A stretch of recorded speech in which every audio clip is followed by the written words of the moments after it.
Saitama is about to be dethroned. Please welcome Jinwoo, the next big thing since Rimuru Tempest. With the will of Luffy and hacks of Ichigo, Jin promises to take over the anime world with his indomitable will and unearthly power. 3 long years ago, some crazy Marines got drunk one night and decided to blow up an island. It seems that the chimeras from Hunter x Hunter were out looking for human blood for the second time in anime history. The mages tried their best, but failed miserably alongside the foot soldiers. While the soldiers stood helplessly, a healer from the lands of Narnia swept in like a show-off from Hollywood. His healing was instantaneous, and his partner's lightning was quick. Another martial artist joined the fray, and together, the Power Rangers were ready to take on the big bad Ant King. They rushed in without hesitation and pulled out moves I only see in high-end productions. That ant stood no chance against these violent behemoths. Oh wait, there were more. Now this is what you call a challenge. Elsewhere, the Guildmaster made an appearance in a blazing fashion. This 4-eyed creep was actually powerful. These guys were known as hunters, after being gifted superpowers by the magical fairy. 3 years later, we are shown a buzzing city, and low-ranked hunters gathered like toddlers at recess. Just then, the lowest-ranked hunter in human history walked in, Jin the walking corpse. As weak as they come, and he was then scolded by Juhi, his high school crush and the womanizing appetite of our wildest dreams. Juhi then asked him what happened during the last raid, but their reunion was interrupted by the team leader. The grumpy old man opened the gate, and they all walked in while Jin stared at his weak knife and feeble resolve, a pathetic shell of a useless runt. Elsewhere, the Chairman Gun was discussing serious matters with his subordinate. Meanwhile, Jin was struggling to defeat a low-level goblin who seriously injured him. How weak can one individual be? Thankfully, the adorable mistress healed him in a jiffy while the rest fought for their lives. The chairman was narrating the usefulness of weapons as if we already didn't know. He is making basic information sound like it was top secret. Who does this man think he is? The CEO. I guess anyone with status can get away with saying anything. The dungeon raiders successfully killed the werewolf while Jin was receiving a mouthful, and no, it wasn't French. She belittled his confidence while he held his stone and lamented his existence. Afterward, one of them found a secret tunnel, and they speculated if this was a double dungeon. This was a perfect opportunity to gather more loot, and the foolish do-goody leader wanted to report it to the Hunters Association. Obviously, the team members objected, and they put it to a vote. It was a draw, and it all came down to Jin the human trash bin. He tried acting like a protagonist and narrating his backstory after voting yes. The scene shifted to a lab experiment where they tested people's power level controlled by the 4-eyed fanatic. Out in the streets, a couple of robbers were jumped by a pretty little cutie who stopped them in their tracks. Where can I find me a wife like that? Hot damn, she was nimble. Look at her go! Meanwhile, the raiders were walking for about 40 minutes while Jin's high school crush turned out to be a nagging waifu. This guy is surely pathetic, a classical Sigma at work. The raiders finally found the gate, and they should have known better. Elsewhere, the chairman was giving a lecture about the Hunters Association. This guy is giving me Netero vibes, to be honest. Our fanatic missionaries went in trying to preach the word, but encountered gigantic statues which came straight out of the Exorcist movie. They saw a manuscript written in ancient language, and while the leader was trying to decipher it, Jin noticed some aberrations on the statue. The door closed, and while everyone was panicking, a trap was set off indicating a slaughterhouse. Oh boy, they sure did bark the wrong tree. The big guy then made his move and gave Jin nightmarish flashbacks. Does this guy seriously consider himself the main protagonist with his weak ass? He could barely defeat a goblin. However, he saved everyone by telling them to duck. That sure was a blast from perdition. The big guy unleashed hell upon them, and they started crying out like worthless ants in a pig farm. The leader thanked Jin for saving them, who noticed an injury on his arm. The healer was crying for mommy, and the big guy had his eyes set on them. The rules stated that they were supposed to pray and worship to these statues. Polytheist much? What is it about proving their faith that gives them the kinks? As Jin stared into the lifeless eyes of the so-called supreme deity, he realized the end was nigh, and we were flashed to a high school, where we were introduced to Jinwoo's sister. Meanwhile, Jin and the party leader were plotting of ways to escape with their legs intact. Jin then experienced a light bulb moment and tried proving his worth by intensely shaking and bowing down like a peasant. He told everyone to bow down and fulfill the first commandment, which was to worship. Everyone thought he was crazy, but decided to give it a shot. "Would you look at that?" The exorcist-looking statue agreed, and it worked. But it still wasn't over, since it got up from its seat, towering above and walking towards them. Another zealous priest tried praying to the statue. However, he was stomped like a bug, with no hesitation whatsoever. To this deity, humans were nothing but cockroaches that refused to stay still. The party members were getting eliminated one after the other, while Jin was thinking of another plan and ogling his crushes bonkers. He noticed how some statues had weapons, and others possessed musical instruments. The ones with the instruments were a safe haven, and here I was expecting a rock and roll band to form. Jin had saved everyone, but failed to save himself. Luckily, this man had grits and guts and crawled his way to safety. What a climactic scene. The big guy went back to his seat, and they noticed how his leg was amputated. What's with this show and their fetish towards feet? And here I thought I was watching a horror ichi. While the squad were squabbling amongst one another, a large altar was summoned in the middle, prompting them to sacrifice an unblemished cow. The leader was threatened by the others to give up himself, and when he stepped on the circle, a single flame erupted, and Jin wanted to get closer to investigate. His theory was correct, and everyone needed to step on the circle, since their chances of being rescued were slim to none. Jin tried convincing them the gate would close, while his sister was visiting their mother in the hospital. After a few back and forth, everyone reluctantly stepped on the circle, which ignited the soldiers to move and the doors to open. As they were closing in on them from all angles, they started playing a red light green light squid game with the statues. As long as they looked at them, they wouldn't move, but one of them broke the promise and ran away. This left Jin in a state of mental turmoil, trying to wrap his puny brain around the game rules. He insisted the open doors were a trap, and that they must prove their faith to survive. Despite his fervent faith, another broke the cycle and ran away. With each passing second, everyone grew nervous, and another member broke down in tears before apologizing and running away. The statues were almost near, and the leader told them to run away. Unfortunately, the damsel in distress broke down, and Jin was missing a leg. Left with no option, the leader knocked her down and carried her out. Jin stood there, surrounded by all of them, who jumped him like it was a ghetto hood and he was wearing a Rolex. He had no chance and started crying out for help. As his life flashed before his eyes, he remembered his family and was finally sacrificed on the altar. Just then, before the final strike was unleashed, a notification from the system emerged, granting him another chance. In the midst of all the chaos, Jin's wish came true, and he awoke in a hospital bed with his arm and leg intact. Wait a minute, how was that possible? The men in black came in looking chic and told him they were sent from the Hunters Association. Jin started panicking after hearing he was unconscious for 3 days. His crush was traumatized and heartbroken, since the incident was quite the tragedy. The men in black informed him how he was found in a cave with no signs of the creepy, perverted statues. No traces of the bodies were found, and everyone was confused as to what transpired. As a result, they suspected Jin underwent a second awakening. Can you even imagine this wimpy diary kid unlocking new powers? He started feeling optimistic and decided to test his level with a giddy optimism. However, his level was as measly 10, but he was no Ben, and he didn't have the Omnitrix. Just another runt with no abilities, but wait, there is more. He was able to see and interact with a screen no one else could see. His sister then came in and decided to be an eyesore by throwing another tantrum. Can you give this guy a break? He just survived a near-death incident. He asked her about the floating notifications, and she assumed her brother had burned his final brain cell. Was he the dumb one in the family? He tried to play it off, but it was already too late.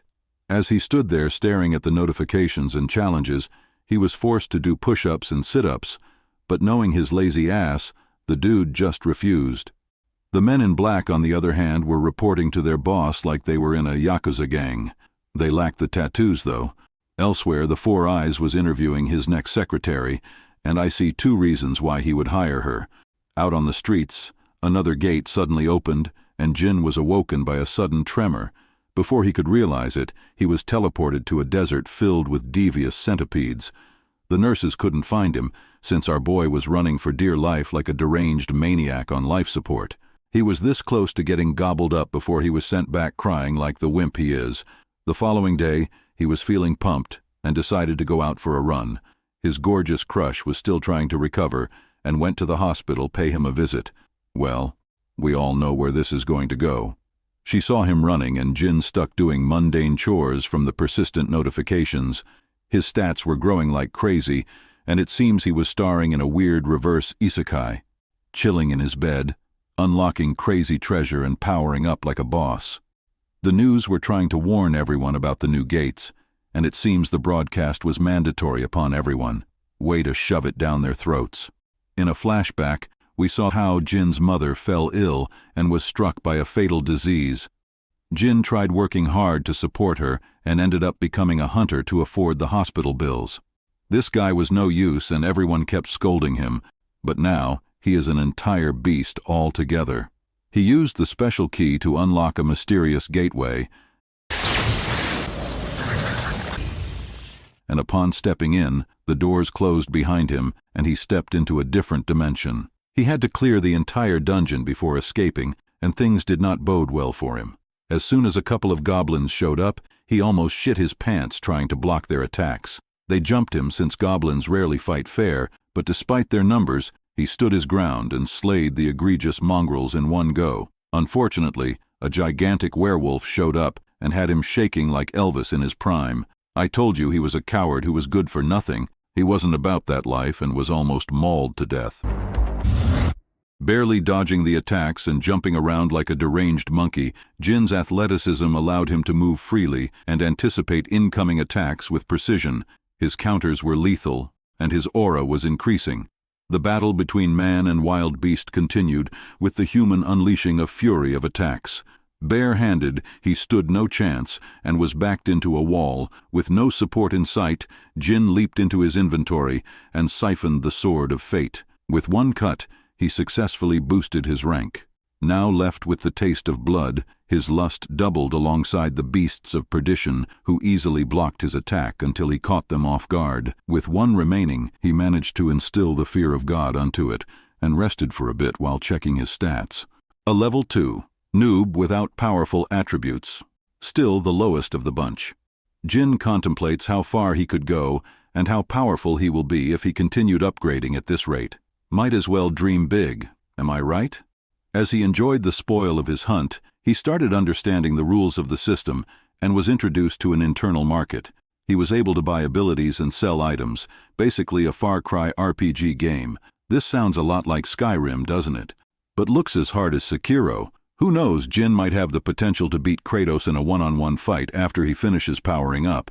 Based on his initial introduction as a character, Jin certainly has what it takes to make it to the top. With every kill he powers up, which is similar to the sin of gluttony. And now that he disposed of all the obstacles, fight as hard as we can, if it means I'll get these rules. The system gifted him with more items. Do you think he could take Rimuru in a fight? What would happen if an isekai character faced off against a reverse isekai protagonist? In spite of the looming argument, Jin is powering up to his final form. This is but the beginning of something major. Magic beasts. As his sword breaks, a gigantic serpent appears bearing the mark of the venomous monstrosity. The atrocious serpent launches into battle, unleashing hell upon the poor Samaritan. As faithful as he once was, he was now pitted against the impossible. Jin was not ready for a threat of this caliber. He was a basic, level E at best. As a result, he stood no chance against the anaconda coiled in sinister malice. A flashback of the demonic ritual was shown.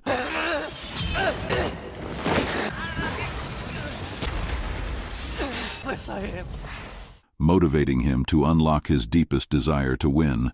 For with the will of a warrior does one grow, and after possessing this Spartan will to battle, Jin's movement and speed manifested, revealing a more terrifying demon than the enormous blood-sucking vampire.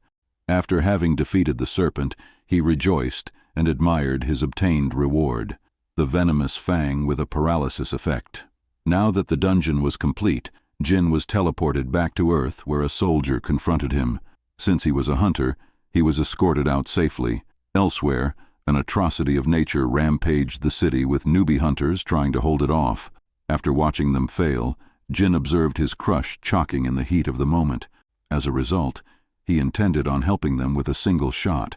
As he struck his barriers down, the rest finished the job and saved the city. The leader was concerned on the identity of the hunter who fled the scene like Batman in Arkham City. The following day, the nurses were talking naughty about our boy Jin, who was shredded like a pack of cheese in a cooking war. As one of them stepped in, she couldn't help but devour him with her eyes. Who could blame the poor soul? This was a completely different person from the guy we knew. In the morning news, one of the S-rank hunters was interviewed, and this guy sounded like a load of crap. Jin's sister, on the other hand, couldn't fathom the incredible transformation her brother pulled out on her. Even his voice changed. Did they really have to hire another voice actor? Jin Tonic was admiring his muscles while checking his level 18 stats. His strength was off the charts for a newbie, and he ended up augmenting more of his agility with the remaining points. However, he groveled like a coward when the landlord called.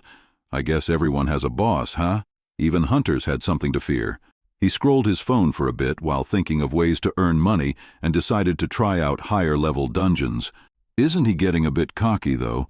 He is yet to defeat a worthy foe, other than that scary serpent, that is. He rushed to another party who immediately started scolding him for being the weakest link.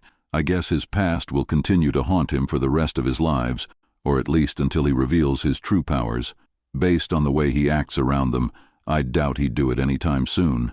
Basically, the party wanted him to join them to carry their bags and meet up the quota. After reading the contract, he signed it and met an eccentric fella named Jinwoo. Is everyone in this show a Jin? Did they seriously run out of creative names or something? The party was ready to move out, and Jin was stuck carrying their items. The gate looked enormous, and the crew were hesitant to enter it. Jin showed off his knowledge and convinced everyone it was okay. Upon entering, a mage lit up the cave and they proceeded to walk deeper, while Jinwoo kept on rambling non-stop. Is this his first dungeon? All of a sudden, Jin recognized the ambush as insect types by their sound, and the crew jumped straight into battle trying to blast them to smithereens. These pesky creatures were hard to deal with, and the mage unleashed a grand explosion to give them a fighting advantage. Even Jinwoo joined the fray and used his fancy gear to compensate for his lack of talents. Jin was still holding back and stood back watching while everyone started looting the corpses. They then noticed how the bugs were attacked by another monster and decided to head on further. Elsewhere, a tremor was heard after an S-ranked guildmaster showed some of his powers. Damn, that was a badass. Jin and the others were still walking and things started feeling off. Something smelled sus, but they had no option but to go on ahead. A crew filled with nothing but bloodthirsty demons, their greed is bound to pit them against one another. The crystals inside were worth millions, if not billions, and Jinwoo decided to confront the leader about the contract. However, it wasn't that easy, since there was a colossal spider looming above, and the boss started scolding one of his members for forgetting the mining gear. They asked both of them to stay behind while everyone else went back to get some gear. Jin's instincts was going crazy, and he was right on the money since they destroyed their only path out, and in a flashback, young Jin was warned about bandits like this taking advantage of poor hunters, but they had even serious problems now that the spider was up and about. Oh boy, are we in for a climactic clash? The despicable goons, however, left the portal, while the boss explained to them how once the spider is done, it will go into hibernation, which will allow them to steal all of the crystals with freedom. These sneaky weasels, have they no honor? They even decided to steal Jinwoo's armor and send their sincerest condolences to his rich father. Meanwhile, Jin was staring down the spider while his bratty friend continued running his mouth. Jin started thinking of all the monsters he fought and wondered how he would fare against this one. Regardless, it wasn't time to hesitate, and Jin leapt into action like he was ghetto Spider-Man. The chairman, on the other hand, was having problems dealing with the government. Since when did hunters listen to authority? And here I thought he was a netero type. Back to our action figure with Flash's incredible speed and Madara's quick agility, Jin was holding his own and revealed his awakening to the crybaby about to wet his pants. He told him to stand back and tried blocking the spider's attack. However, his fatigue was growing and his resolve was diminishing. The spider didn't make things easy either, bombarding him with acidic attacks. It was almost as if it had no blind spot. I mean, look at its eyes. How were you supposed to catch this thing off guard? Jin was unable to penetrate its thick skin. Even so, his speed increase backfired as his stamina was almost drained out. After being knocked down, Jin used a cheat code to fully recover. This allowed him to land a critical strike on the behemoth, which successfully gained our boy the well-deserved W. Now this guy is a completely different beast than the wimp who could barely defeat a goblin. Jinwoo started calling him boss and serving him like a loyal pet. I guess power does speak for itself. Elsewhere, the chairman was sparring with his subordinate, and this seemed more like a beating. I guess I underestimated the Netero copycat. But the real question is, does he possess something similar to the Guanyin Bodhisattva? Does he? Meanwhile, the gang showed up talking a big game and threatening to steal Jinho's armor. These guys are absolutely disgraceful. Where is their honor? They asked him to kill Jin and join them or die with the worthless runt. Do they not realize who defeated the spider? As they marched towards them with the intent of murder, Jin received a notification to kill them, but his distraction cost him big time. As he laid there lifeless, he started blacking out and provoking his inner demon. He was trying to give himself a motivational speech like he was the next David Goggins. Jin started walking like a dead man, and his menacing aura revealed his resolve to finally murder another human being. One of them tried talking down to him, but learned a bitter lesson he'll never forget. 1 down, 5 more to go. Jin had no option, since the system would have killed him if he failed this quest. Are they trying to give birth to another world-class assassin? This guy has the speed and lethality of Killua, to be honest. He wiped the floor with them and would have made the Zoldyck family proud. The leader tried reinforcing himself and believed he'd be able to take him down. However, Jin pulled out a Superman move and smashed him. As expected, he started begging for his life, but it was already too late, and Jin wasn't about to show mercy to these despicable heathens. Fortunately, they escaped the dungeon, and Jin received a hefty reward from the quest, especially the murderous intent ability, which comes in handy when dealing with small fries. Would you look at that? It actually rained. This must be a sign. Due to the recent incident, the chairman's subordinate Jin Chul was informed of the tragedy. Seriously, why are they all named Jin? And after hearing Jinwoo was involved, his suspicious about the boy resurfaced. Back at Jin's house, his sister stole his lunch and tried interrogating him. Why is she so uptight when it comes to her brother? Is she the overly protective type? Jin was lost in thought thinking of his murder spree until he was snapped back to reality by a system notification. Apparently, beer was considered a harmful substance and automatically removed. Does this mean he can't get drunk? Not sure if you consider this a blessing or a curse. It depends on where you stand, I guess. However, he is able to regenerate from poison, so that's a huge benefit. Later on, he was awoken by his sister who left him a message. Afterward, he met up with the spoiled brat who kept on kissing his posterior like an Oscar award. After all the flattery was done, he jumped straight to the point and offered Jin a job on his team. If he went on 20 successful raids, that would make him a guild master, which would allow him to gain a license and operate his father's successful business. So it's all about the inheritance, eh? Are we about to look at another Game of Thrones? The other benefit of being a guild master is access to several dungeons with enormous loot and treasure. Hence, this is all a plot to fatten their pockets, and he wants Jin's assistance in doing it. But wait, there is a caveat to this entire proposal. He offered Jin an offer he simply couldn't refuse. Upon looking at the documents, he was told the building's worth was 30 billion, and it would be all his after the mission is complete. I don't know much, but isn't 30 billion a buttload of cash? Even so, the dumb idiot refused, and had to be blackmailed to join. Inside a luxurious penthouse, the brother of the gang leader Jin killed was plotting his revenge, and to make matters worse, this guy was an S-class hunter who looked terrifying. Meanwhile, Jin went on a morning run with his sister who was trying her best to keep up, but failed to live up to his unrealistic standards. After accomplishing his daily tasks, he noticed now he could double the exercise for a secret reward. He received a random loot box which unlocked another key to a demon castle. However, it was an S-rank mission, and this gave our boy jitters. He decided to visit his mother before opening up the portal. The animation in this show is beyond amazing, to be honest. This is some high-caliber stuff. After walking in, he was greeted by an actual hellhound. This monster looked like he was Hades's favorite pet. Who knew Greek mythology was right on the money? Does this mean Zeus is also real? Based on how the fight was going, Jin stood no chance against this travesty of nature. He was getting pummeled and thrown around. This monster even possessed Conqueror's haki and was treating Jin like a supermarket rag doll. Soon enough, Walmart is going to put him up on sale, 'cause he's getting dropped from the market. By God, how much of a beating can one man take? Just give up already and use your teleportation stone. Oh shit, did he just drop his escape route? This guy is toast. Luckily for him, he was able to buy some healing potions from the store and recover a few HP. He boosted his strength, but was still on the losing side. With one final push, he was able to chip away at the monster's health. With his dying breath, Jin mustered up all the strength he had to survive no matter the odds and land one final strike to end things. Would you look at that? He actually defeated the gatekeeper. Way to go, champ. Way to go.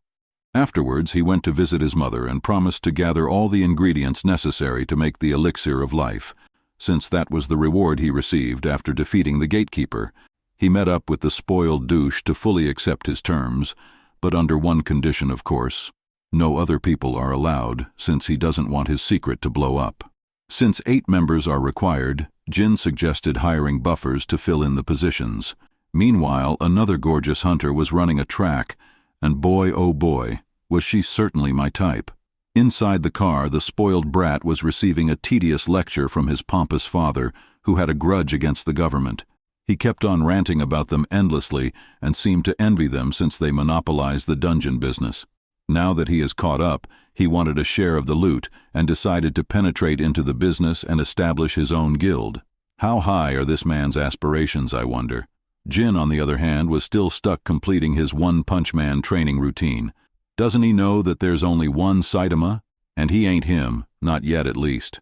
Based on the growth he is showing, however, he might have the chance to stand tall amongst the strongest to ever do it. Inside a dojo, one of the hunters who was ambushed in the dungeon was narrating his sad story, and the leader was arguing with his wife about retiring. Aren't there happily ever after stories in these shows? Elsewhere, the four-eyed freak was stuck dealing with a cocky S-rank hunter named Yunho. Well, at least this guy's name wasn't Jin. And also, the Four Eyes went by the name Jong-in and was a guild master. Jin's crush was still traumatized and turned into a completely different person, and not in a good way. Poor girl, she didn't have to go through all of this. The S-ranked hunter went to a bar and started reminiscing about what the Four Eyes told him. It was about the incident on the island a few years ago, where the majority of their platoon was wiped out by those chimera-looking ants. The Four Eyes wanted to have a crack at it again and asked him to help with the mission. Damn, these guys mean business. Jin, on the other hand, bid his sister farewell and headed towards the dungeon portal. As luck would have it, he met up with his former party members who ditched him in the sacrificial altar. Why would they all go back again? Are they having money problems? Just then, prison convicts were escorted by an A-level hunter. They were then told to work alongside them since it was mandated by the court. This is messed up if you ask me.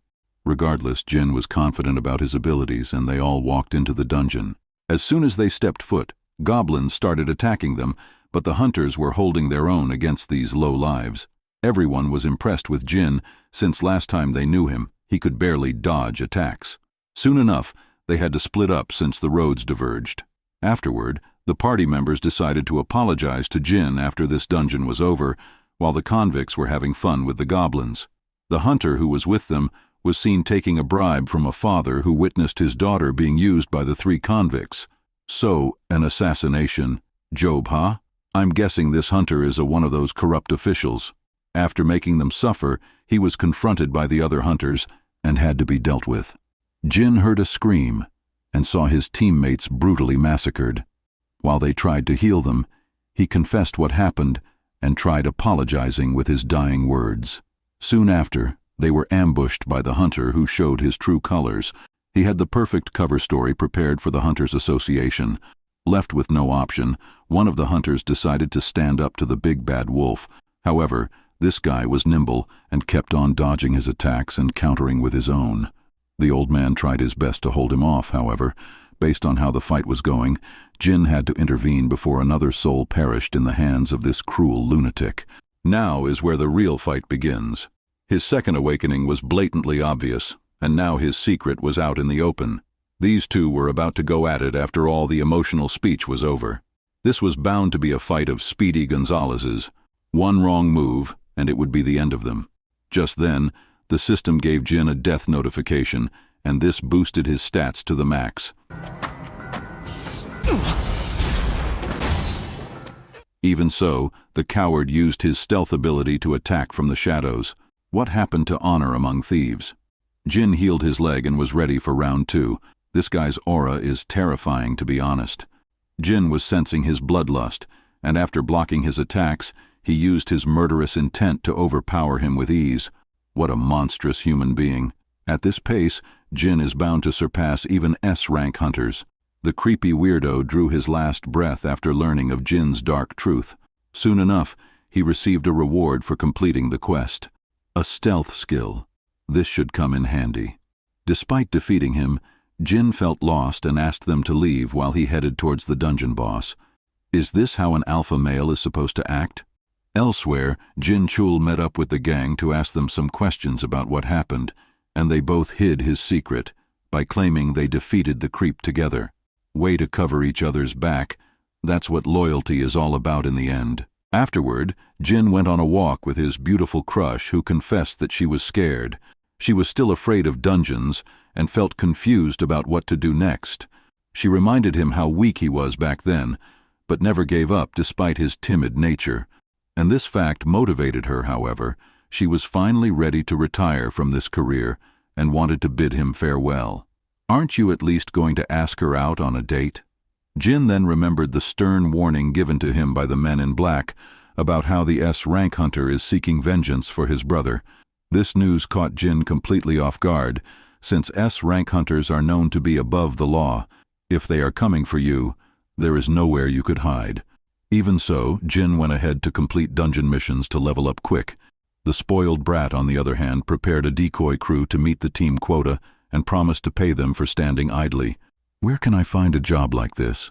I can loiter all day for a couple of Benjamins, if you know what I mean. Afterward, Jin warned everyone not to interfere, and the brat reiterated his promise of 3 million per raid. How rich is this guy? Jin then used the stone he received to unlock the stealth skill and asked the brat to remove his lavish armor before going in. This guy looked like a total douche, to be honest. Soon after, they entered the dungeon while their crew bad-mouthed them. After an hour or so, they walked out and the gate closed, indicating a successful mission. Everyone was left speechless, and Jin was busy crushing some goblin booty inside the next dungeon. Every day they were faced with new threats, but despite the overwhelming odds, Jin was able to level up at a staggering rate. Even the brat was surprised since Jin was showing remarkable progress. The system kept on rewarding his hard work, and this seemed more like a cheat code. But then again, isekais are rarely justifiable. Elsewhere, reports were given about an anonymous buyer who bought out all the C-ranked dungeons. The brat was obviously making a name for himself.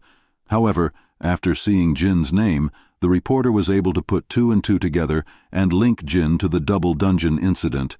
Apparently, that's what they called it. Meanwhile, Jin was making great headway while the reporter explained why and how Jin experienced his second awakening. About time someone connected the dots. Wasn't really that difficult if you thought about it.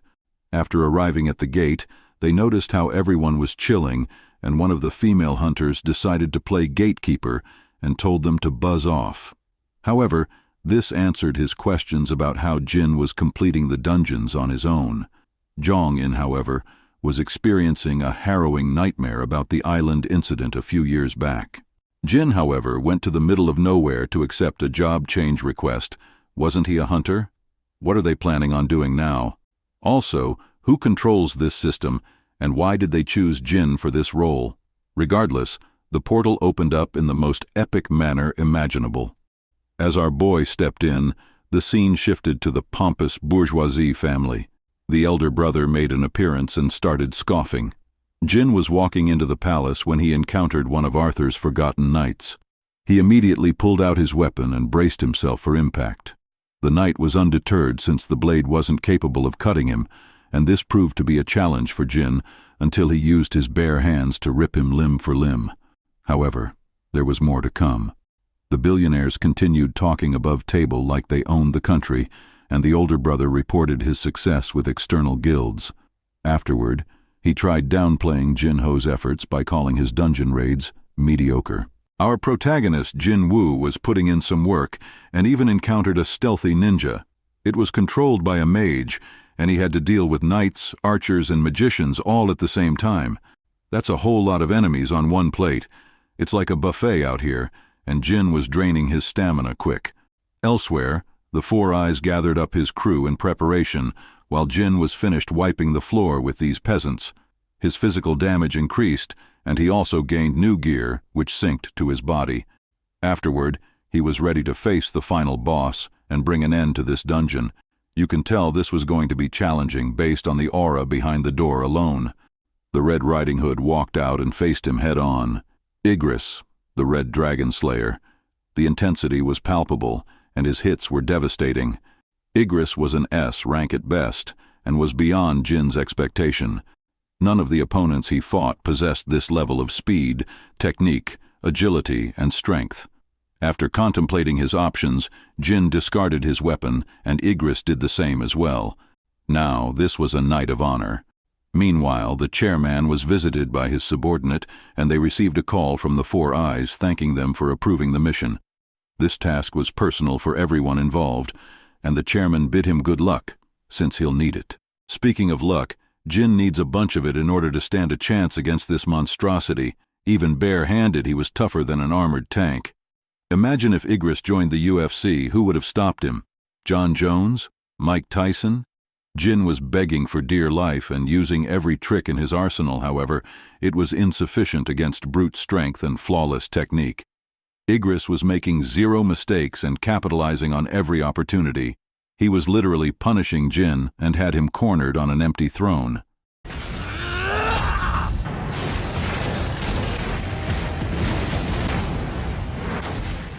As Jin gasped for dear life, Igris stood there in silence before summoning his sword to end the fight. Fortunately, Jin blocked his attack and shouted like a deranged maniac. He grappled with the armored knight and used all his power to unleash a flurry of blows. This guy seriously went plus ultra. Way to go, champ, you deserve a sincere standing applause. At least the system rewarded him with a shit ton of gold and stats. That should compensate for his struggles. However, things weren't over and portals started opening up behind him. The system told him to survive and wished him luck. Oh boy, what's worse than Igris? Endless swarms of armored knights, of course. Jin barely had any HP left, and the mages kept on destroying his stealth, forcing him to join the battle. They threw away the teleportation stone, and this spelled disaster for Jin. Is this where he kicks the bucket? He started throwing hands like his life depended on it, but there was no end to these lifeless pieces of armor. My boy was sweating and his vision got blurry. All of a sudden he started hallucinating and hearing voices of his former teammates. Even his past self began criticizing him. The chairman, on the other hand, was telling his subordinate about the island incident and how horrendous it was. Meanwhile, Jin was trying to battle his alternative version like this was an episode of Bleach. Is he trying to become the next Ichigo? I don't think he has it in him, to be honest. Jin was about to meet the pearly gates until the system saved him by teleporting him to another domain. Who knew a quest penalty would be able to save him? Luckily, he was finally able to use healing potions to regain his stature and faced off against those pesky centipedes. This time, however, he wasn't the one running away. After finishing his quest, he leveled up and started sorting out his gear. That's when he encountered the Night Killer, a blade capable of slashing through armor. Now that he was ready for battle, Jin was aching to go for another round. The Four Eyes and his crew were heading towards the island to complete their reconnaissance mission. while Jin was busy kicking some nightly booty. Despite killing a bunch of them, he wasn't gaining any points. This led him to surmise that the mages are the ones summoning them, and decided to destroy them first. Now that he found their weakness, he started focusing on dealing with them efficiently. Before you realized it, he had dealt with 70% of the horde and was finally pitted against a gigantic golem. These mages weren't playing around, nor was Jin, who wasn't going to let anything stand in his way. He crushed the golem with an unearthly strike and completed the mission successfully. The system gave him the promised prize, which was necromancy, the ability to create his own shadow army. A magic type class, this was unprecedented for him. Even so, he was left confused until he realized that this was the abilities the mages were using. The chance to summon a whole army, as beguiling as it sounded, Jin was left with no option but to accept. Afterward, a dark aura engulfed him while the system kept on spamming bonus notifications. The Dark King was about to be born, and in an unexpected turn of events, Jin 2.0 was revealed. He decided to give his new ability a shot and used the command word, "Arise," to summon the lifeless knights. They sure looked sleek. Is he imbuing his energy into them? Just then, he decided to summon Igris. As a result, he discarded the rest and gave Igris the Arise command. However, his attempt failed, and he only had 2 more chances to try. With another failure, Jin was growing desperate. He gave a motivational speech and asked Igris to serve him instead of an empty throne. This time around, Igris accepted Jin's will and decided to become his loyal servant. That's all for this episode of Solo Leveling. If you enjoyed our recap, please be sure to leave a like and subscribe to stay updated on future content.